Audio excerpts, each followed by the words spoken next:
My name is Mike Coates. I was born in Rhode Island. Because of some drug problems and some other problems I was having, I moved to Michigan, where the drug problems somehow followed me, and I wound up in prison twice. The last time for 15 years. I was released in September of last year, September 28th. I'm Dave. I've been in Fort Wayne for 33 years. I am an addict that my actions obviously led me down a path that most people don't want to go down.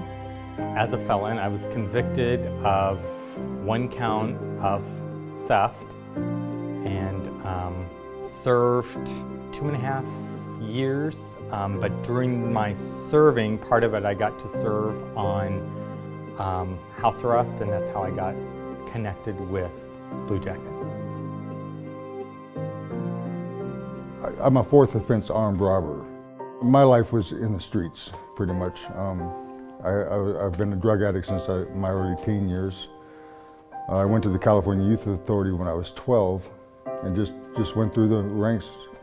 All said and done, I think I've done close to 30 years of my life in prison. I have tattoos all over me, you know. In prison I was with the Aryan Brotherhood. I mean, I have lightning bolts and clovers and swastikas everywhere. That's where I fit in. They became like the father I didn't have, and in the prison system, it can be potentially violent. To go it alone is a rough road, especially when you're doing long sentences. Well, ironically, it was actually a black Muslim that I used to jog with that actually told me about Christ. And as bizarre as that sounds, but you know, that's really the truth. We jog together and hang out together, you know, and guys are blasting me about talking to a black guy or whatever, but I don't, you know, I didn't care. He would tell me things like, you know, if you're going to do this bit, because I was doing a big bit, I didn't see the daylight. This is what you got to do. You got to get your health together, because I was smoking real heavy. I was doing a lot of drugs. This was about 2004, and like I said, I was involved with the gangs.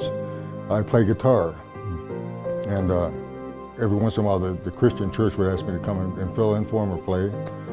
So I was doing that, but I have this thing about doing anything in front of a crowd. So I'll keep my head down and just do what I got to do and move on.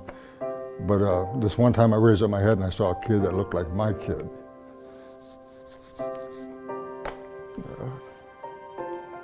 It just took me a sec.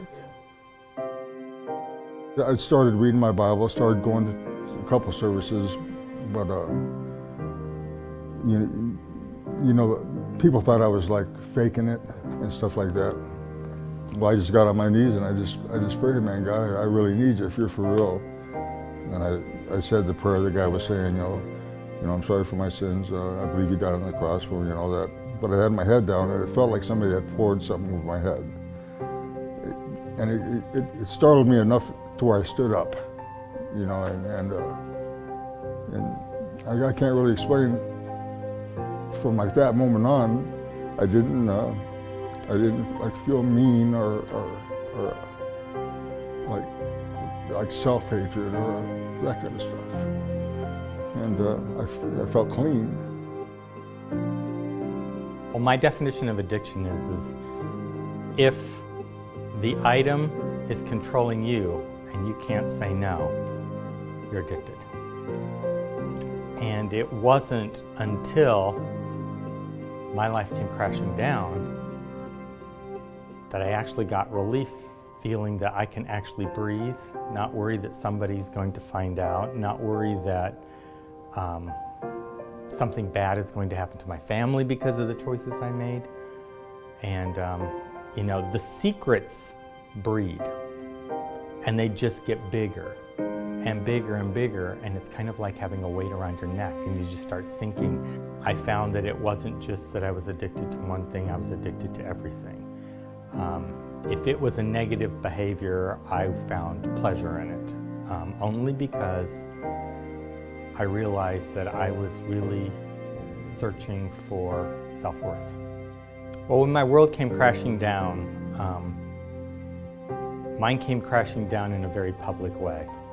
I mean, it was news media, it was everything. And you convince yourself that you are unlovable.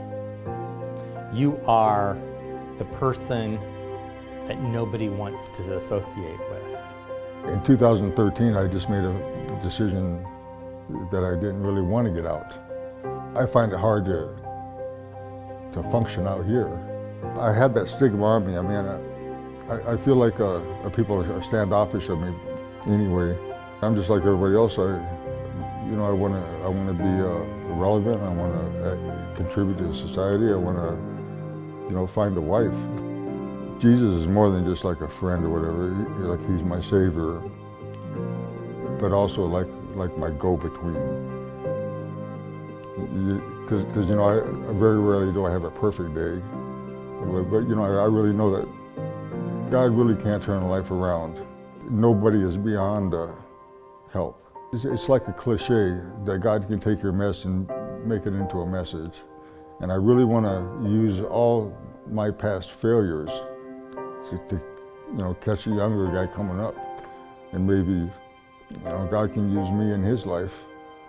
Modern day outcasts. The leper in biblical times was an outcast. I kept trying to figure out, how am I going to survive this? How am I going to be able to walk in public and not be ashamed of everything I've done? How am I going to be able to do this? And I could not wrap my head around the concept that trusting in God, it was there for me to accept if I wanted it or I didn't want it. Total forgiveness. The concept of, I love you as a person, I hate the act. And the more I thought about that, the more I realized that kind of love covers everything.